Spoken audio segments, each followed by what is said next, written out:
예수님이 요한복음에 보시면 예루살렘에 몇 번 예루살렘을 들어가셨느냐면 3번 들어가십니다. 그러니까 유월절을 중심으로 해서 모든 유대 남성들은 예루살렘을 반드시 가야 돼요. 선택이 아닙니다. 그건 필수입니다. 그래서 예수님도 공생애를 사시는 동안에 3년에 걸쳐서 1년에 한 번씩 예루살렘을 들어가십니다. 근데 보통 예수님이 예루살렘 입성해서 들어가셨을 때 거의 대부분 다 걸어 다니셨어요. 근데 이번만은 예수님이 걸어가시는 것이 아니라 나귀 새끼를 타고 예루살렘에 입성하시는 거예요. 그러면 우리 마음속에 그런 질문이 제기가 되잖아요. 왜 예수님은 나귀도 아니고 나귀 새끼를 타고 굳이 그 나귀 새끼를 타고 입성하시려고 하는 목적이 뭐냐? 두 번째 질문이 우리 속에 떠오릅니다. 그러면 나귀 새끼는 어디서 났느냐? 제자들이 나귀로 끌고 다닌 것도 아니고 나귀를 키운 것도 아닌데 도대체 이 나귀 새끼를 어디서 구했을까? 세 번째, 거기에 백성들이 외쳤던 그 호산나라고 하는 외침을 통해서 무슨 메시지를 그들은 담고 예루살렘에 입성하는 예수님을 보시면서 호산나, 호산나 그렇게 불렀을까? 오늘 1절을 보시면은요, 예수님이 가버나움 갈릴리 지역에서 사역을 하시고 고대 도로가 있습니다. 꼭 한번 여러분들이 이스라엘에 가셔서 예수님이 걸으셨던 그 고대 도로, 지금도 흔적이 남아 있습니다. 그 도로를 꼭 한번 걸으시면 감회가 남달라요. 그 도로를 따라서 예수님이 예루살렘에 올라오신 다음에 어디에 도착했느냐면 감람산 벳바게라고 하는 마을에 예수님이 도착합니다. 이 감람산은 올리브 나무가 많은 산이어서 감람 올리브산이라 그 뜻이거든요. 근데 이 산이 해발 800m입니다. 그 모악산보다도 높이가 높아요. 높다가 보니까 그 감람산에 딱 서면 모든 예루살렘 전체 시가지가 한눈에 쫙 들어와요.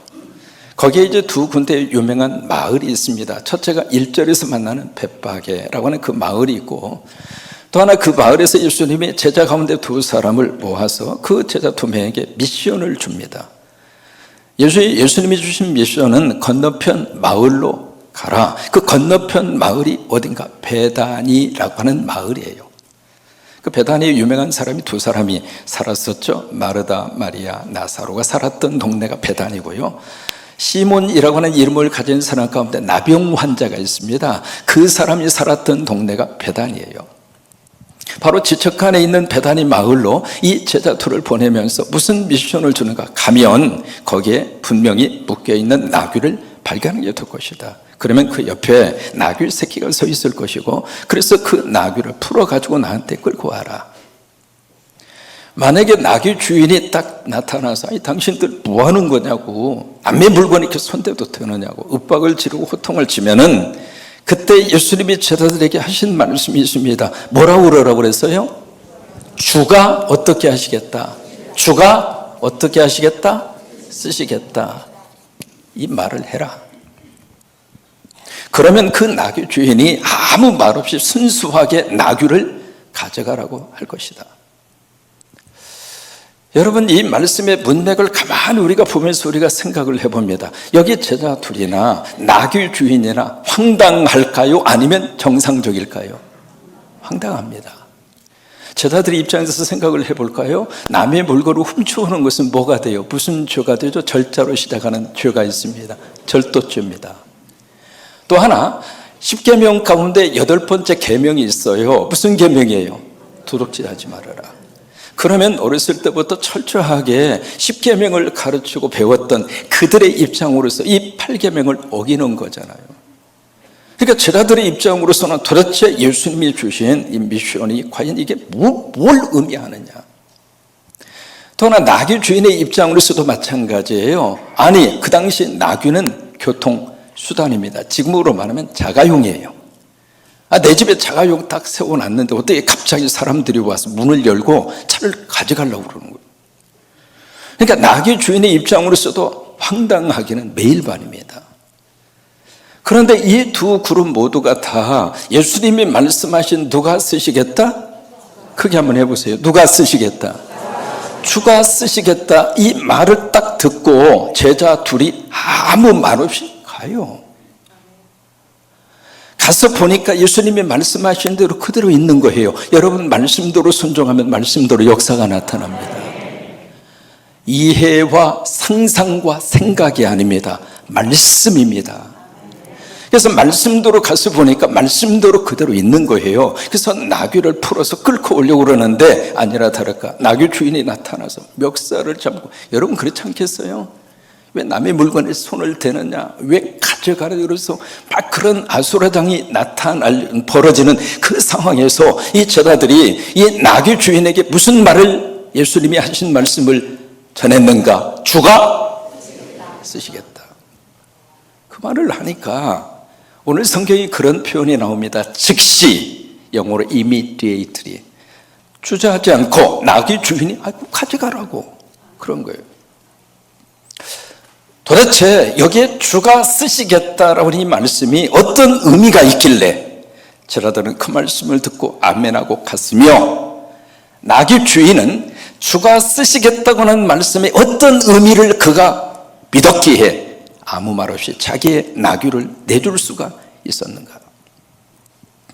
여기 쓰시겠다라고 하는 이 말은 다른 말로 말하면, 영어로 말하면 need라고 하는 말을 씁니다. 필요라고 하는 뜻입니다.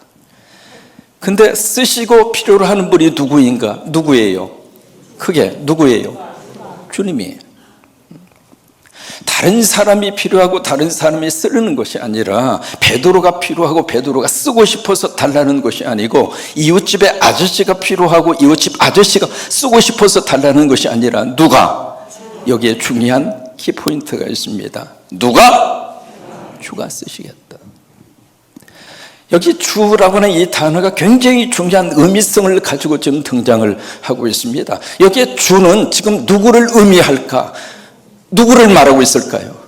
예수님 당신 스스로가 나는 주다 이 말이에요. 나는 주다. 그러면서 주라고 하는 단어를 통해서 지금 예수님이 이렇게 말씀을 하시는 거예요. 이 주라고 하는 말을 한문으로 보시면 어떤 주자를 쓰냐면 주인 주자를 쓰잖아요. 근데 이 주인 주자가 임금 주도 됩니다. 임금이면서 주인이다 그 말이죠. 근데 이 주라고 하는 말이 히브리어로 아도나이라 그렇게 말을 해요. 한번 해보세요. 아도나이. 히브리어 가운데 꼭 기억해야 할 한마디가 있다면 이 아도나이입니다. 아도나이.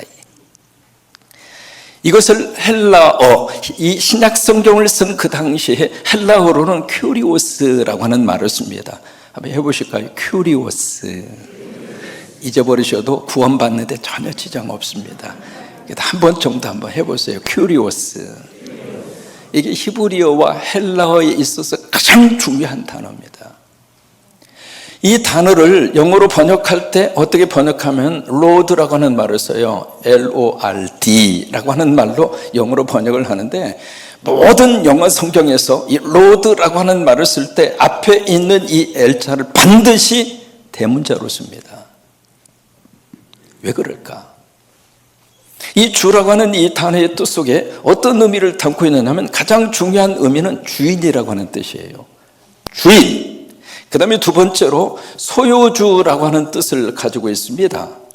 그 다음에 세 번째, 아버지라고 하는 뜻을 가지고 있고요. 가장 중요한 것은 이 로드, 이 주, 히브리어로 아도나이, 헬라어로 큐리오스. 이 주라고 하는 말이 무슨 의미를 가지고 있는가? 하나님이라고 하는 뜻이에요. 그러니까 여기에 주가 쓰시겠다라고 하는 그 말씀의 의미는 누가 쓰겠다는 거예요? 하나님이 쓰겠다 이 말이에요. 그러니까 원래 소유하고 있었던 오리지널 오너, 원 주인이 쓰시겠다 이 말이에요. 그러니까 이 말을 제자들이 딱 듣는 순간, 아 그래? 주인이 쓰겠다면 가지고 와야지.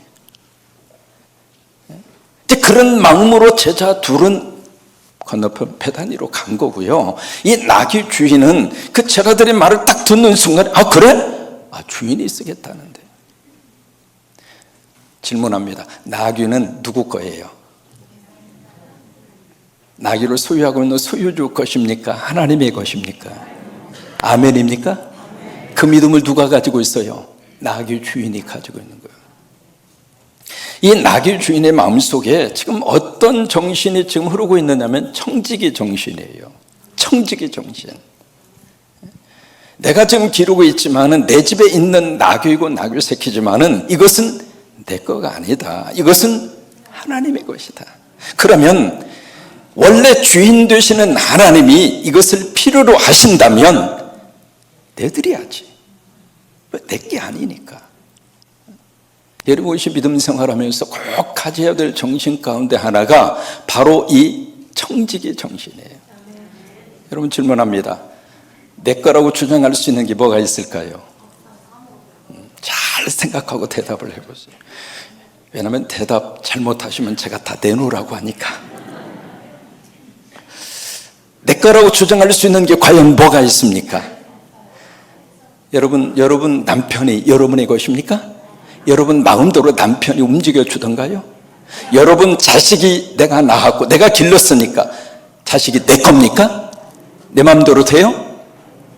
정주영 씨가 했던 유명한 말이 있습니다. 골프하고 자식은 마음대로 안 된다는 거예요. 시간이 내 겁니까? 만약에 시간이 내 거라면 조금 더 하나님이 오라고 하면 아이 잠깐 나 조금 더 해야 할 일이 있으니까 30년 후에 뵙겠습니다. 시간이 내 거라면 내 마음대로 뭔가 할 수 있는 게 있어야 안 될 거죠. 돈이 여러분의 것입니까? 만약에 물질이 내 거라면 내 마음대로 가만히 있어 해서 물질이 도망가면 안 되죠. 생명이 내 겁니까? 아니에요. 여러분 오너십은 누구에게 있는가? 우리에게 있지 않아요. 하나님의 것이에요. 오늘 이 믿음이 우리 안에 새롭게 확인되시기를 축복합니다. 우리가 살면서 너무 착각해요. 이것도 내 것, 저것도 내 것. 내 거라고 생각하고 평생을 뼈빠지게 일하면서 그렇게 안 먹고 안 쓰고 그렇게 살았는데 어느 날 보니까 하나님이 오라고 해요. 그러면 다 어떻게 해요? 들고 가야지. 어떻게 해서 모았는데 땅 문서, 아파트 문서, 차 다 끌고 가야지. 억울해서 어떻게 놓고 갑니까? 가지고 갈 수 있어요? 여러분 거면 가지고 가야지. 여러분 내 거라고 주장할 수 있는 것 딱 하나 있습니다. 뭐냐면 내 믿음. 믿음은 내 겁니다. 믿음은 여러분 것입니다.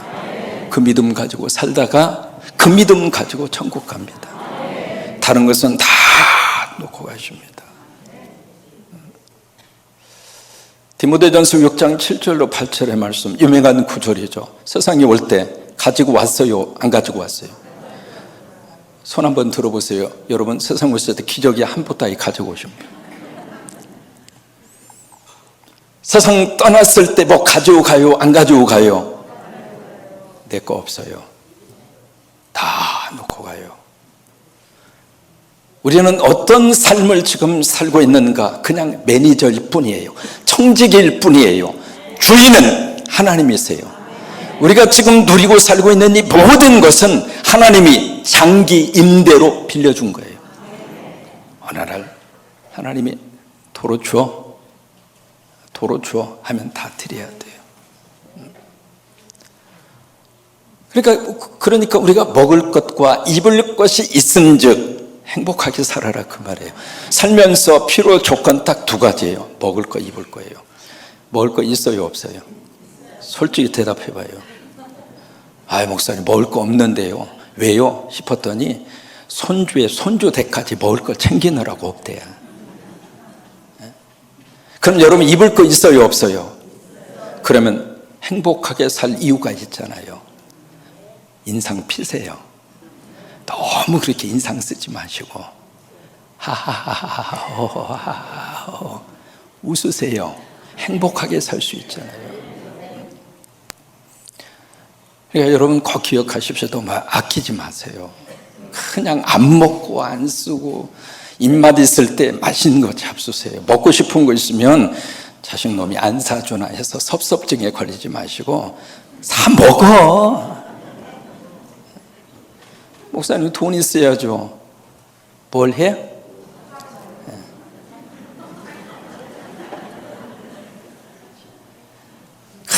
상 안 입고 안 쓰고 이렇게 집집만 신방하면은요, 그 거실에 딱 앉아서 보면 가장 좋은 접시, 그릇, 찬장에 집어넣고 불을 환히 켜서 그 보면서 그런 생각을 해요. 저 언제 갖다 쓰냐? 아니 1년에 한 번 쓸까 말까 한 그 그릇을 뭐하러 거기다가 거의 모셔놓고 그거 전기세 나가고 그 먼지 닦느라고 청소하느라고 애쓰고. 쓰세요. 쓰시라고. 지금 여기 제자도 그러고요, 나귀 주인도 그러고 그 의식이 머릿속에 팍 박혀 있는 거예요. 내 거 아니지, 하나님의 거지. 하나님이 필요하신다면 드려야지.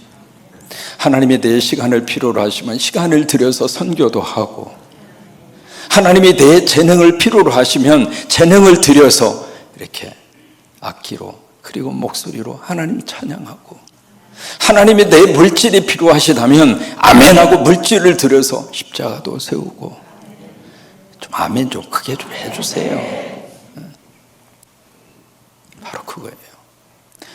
그래서 이제 나귀를 끌고 왔습니다. 근데 예수님이 나귀를 탔어요? 나귀 새끼를 탔어요? 새끼를 탄 겁니다. 나귀가 아니고요, 어미를 탄 게 아닙니다.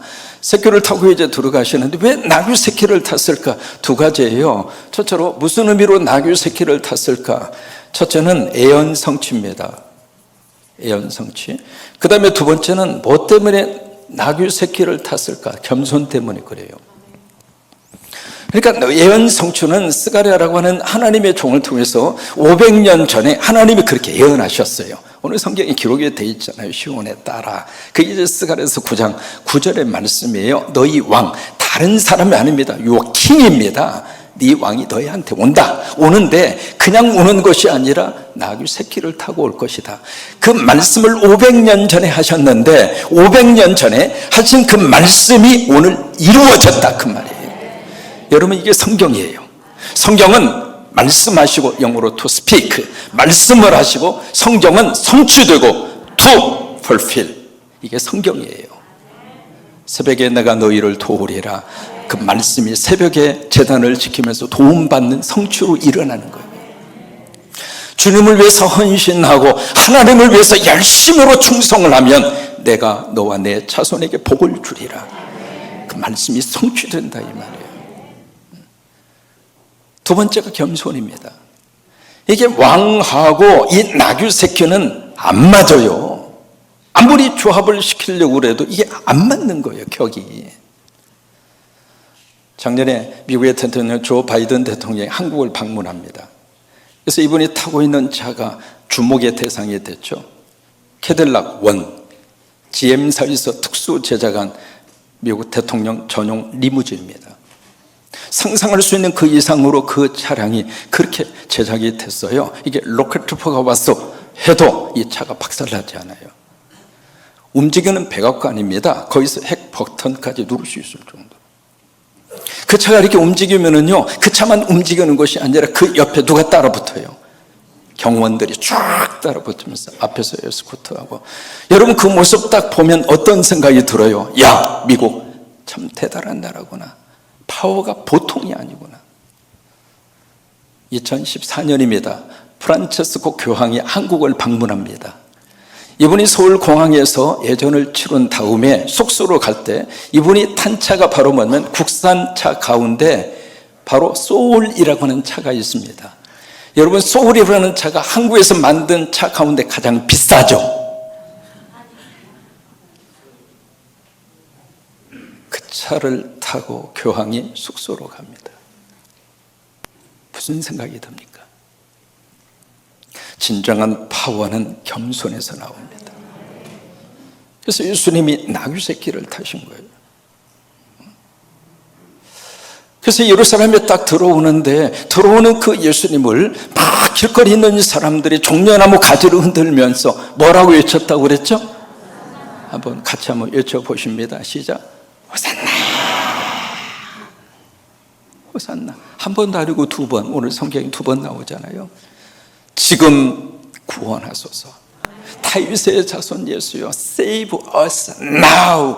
지금 우리를 구원하여 주옵소서. 지금 우리를 살려 주옵소서. 여러분, 이 호산나를 가장 절박하게 외치는 사람이 누구일까? 북한의 지하에서 몰래 숨어서 기도하고 예배드리는 사랑하는 우리 형제들입니다. 우크라이나 전쟁통에 폭탄이 터지는 그 폭탄 속에서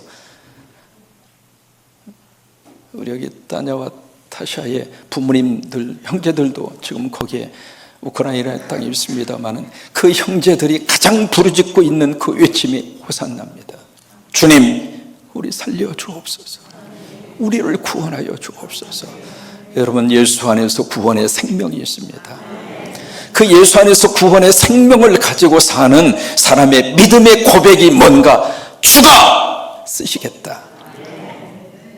내 생명의 주인도 하나님이시고 이 땅에 있는 동안에 하나님이 나를 쓰시겠다고 하면 아멘 하고, 우리 6분의 피택 장로님들, 내가 좀 하나님이 쓰시겠다고 피택한 거예요.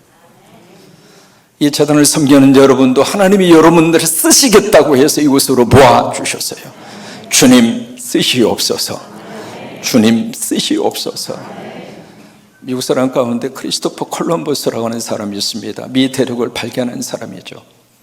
원래 이분이 새로운 대륙을 발견하는데 꿈이 있었던 사람이 아닙니다. 황금에 눈이 멀었던 사람이에요. 그래서 원래 인도로 가고 싶어 했어요. 근데 이분이 신대륙을 발견한 다음에 막 돈이 생기고 황금이 생기는 거예요. 근데 그러다가 자기의 이름 때문에 심각한 고민에 빠집니다. 이름 가운데 콜럼버스 앞에 크리스토퍼라고 하는 이름이 붙어 있어요. 근데 이 크리스토퍼라고 하는 이 이름의 뜻이 두 글자가 합쳐진 겁니다. 크리스토라고 하는 말과 그 다음에 오퍼이레라고 하는 두 단어가 합쳐진 거예요. 크리스토라고 하는 단어의 뜻은 그리스도라고 하는 뜻이에요. 그 다음에 오퍼이레라고 하는 그 단어가 무슨 뜻이냐면 등에 업는다, 그 말이에요. 그러니까 크리스토퍼라고 하는 이 말의 뜻은 예수를 등에 업는다, 이 말이에요. 부모가 그 자식의 이름을 지어주면서 너는 다른 것 등에 짊어지고 사지 마. 예수 업고 살아. 예수 업고 살아. 그래서 지어준 이름이 크리스토퍼예요. 근데 황금을 등에 짊어지고 내 인생의 주인이 나라고 생각하면서 이 사람이 살다가 이건 아닌데. 그래서 부모가 지어준 그 이름 때문에 고민하다가 이 사람이 결단합니다. 그래, 내가 예수를 등에 업고 살겠다. 이름대로 내가 살겠다. 그러면서 이분이 나중에 참 인상적인 고백을 합니다. 뭐라고 고백을 하느냐면, 내가 14년 사는 동안, 그 14년은요 황금을 등에 업고 살던 그 사람에서 이름 그대로 예수를 업고 산 세월이 14년이에요. 이름 그대로 예수를 업고 살았던 그 14년 동안 나는 크리스토퍼 콜럼버였다. 예수를 업고 산 그때가 내 일생 중에서 가장 축복을 받았고 가장 보람이 있었고 행복했다. 아멘. 마지막으로 영어 단어 2개만 소개합니다. 영어에 learn이라고 하는 말이 있고요. 그 다음에 여기에 learn이라는 말에 단어 하나가 들어간 ruin이라고 하는 말이 있습니다. 이 learn이라고 하는 말은 뛰는 것을 run이라고 그래요. 그래서 막 뛰는 것을 running이라고 그러잖아요. 뛰는 거. 그게 이제 learn이라고 그래요. 근데 여기에 단어 철자 하나 차이입니다. 여기에 I라고 하는 단어가 딱 들어가면 ruin이라고 하는 단어가 돼요. 근데 이 ruin이라고 하는 말은 망한다, 이 말이에요. 망한다. 여기 I가 들어가는 순간 내가 들어가서 내가 내 인생의 주인이라고 생각하고 하면 망한다, 이 말이에요. 우리 인생의 주인은 예수 그리스도입니다. 주님 등에 업고 오늘도 호산나 부르면서 주여 우리를 구원하여 주옵소서. 주여 우리 가정을 살려 주옵소서. 주여 대한민국을 보호하여 주옵소서. 호산나 호산나 호산나. 그 은혜가 넘치기를 주의 이름으로 축원합니다.